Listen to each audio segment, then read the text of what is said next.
Students, आज हम पढ़ेंगे ट्रांसपायरेशन के बारे में।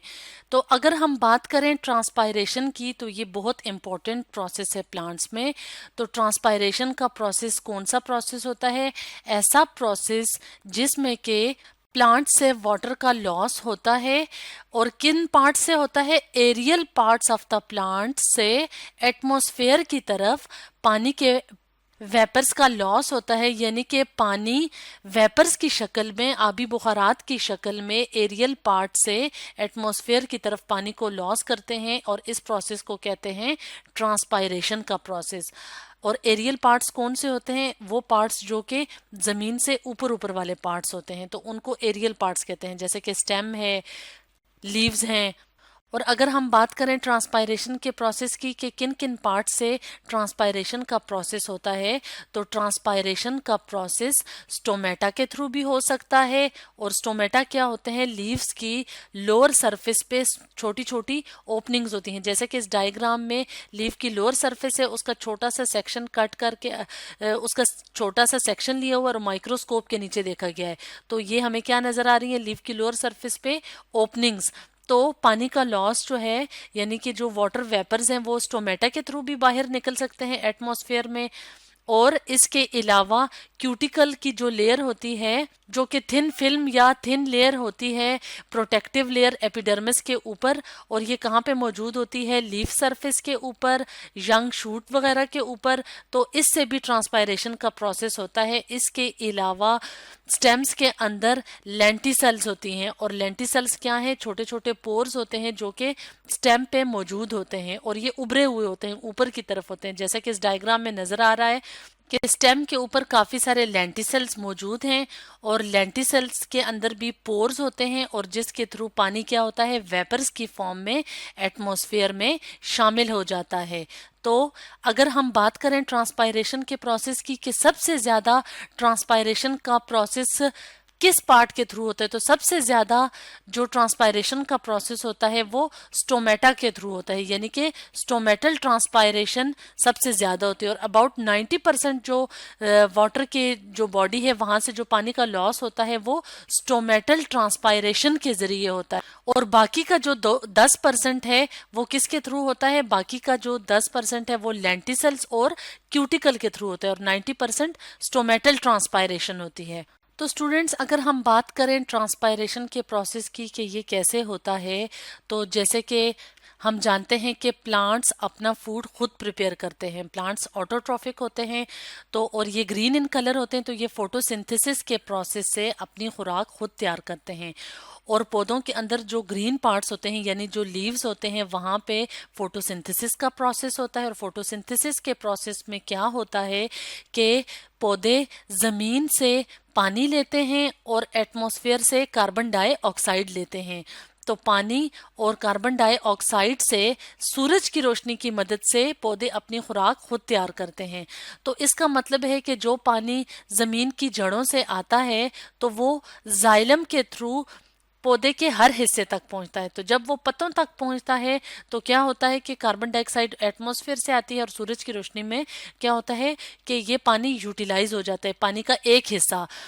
तो तो जब पत्ते अपनी ज़रूरत के मुताबिक पानी ले लेते हैं खुराक तैयार करने के लिए, तो जो एक्स्ट्रा पानी होता है वो वाटर वेपर्स की शक्ल में ओपनिंग्स के जरिए एटमॉस्फेयर में शामिल हो जाता है। और ज्यादातर किन ओपनिंग्स के जरिए? स्टोमेटल ओपनिंग के जरिए, यानी कि स्टोमेटा के थ्रू क्या होती है? ट्रांसपायरेशन का प्रोसेस ज्यादातर होता है, अबाउट 90% होता है।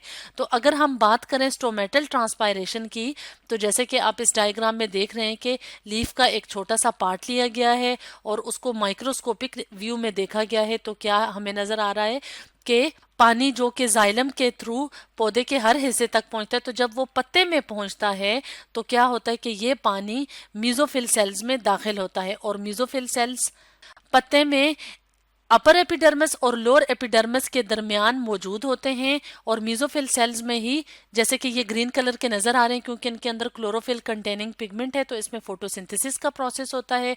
तो जब मेसोफिल सेल्स पानी को इस्तेमाल कर लेते हैं फोटोसिंथेसिस के प्रोसेस के लिए, तो जो एक्स्ट्रा पानी होता है वो क्या करता है, वो डिफ्यूज होता है, यानी कि वो जो एयर स्पेसेस होती हैं वो यहाँ पे आता है। और फिर क्या होता है, जब स्टोमेटा ओपन होते हैं तो स्टोमेटा के जरिए, स्टोमेटल ओपनिंग के जरिए ये पानी बाहर एटमॉस्फेयर में चला जाता है। तो इस प्रोसेस को क्या कहते हैं, ट्रांसपायरेशन का प्रोसेस।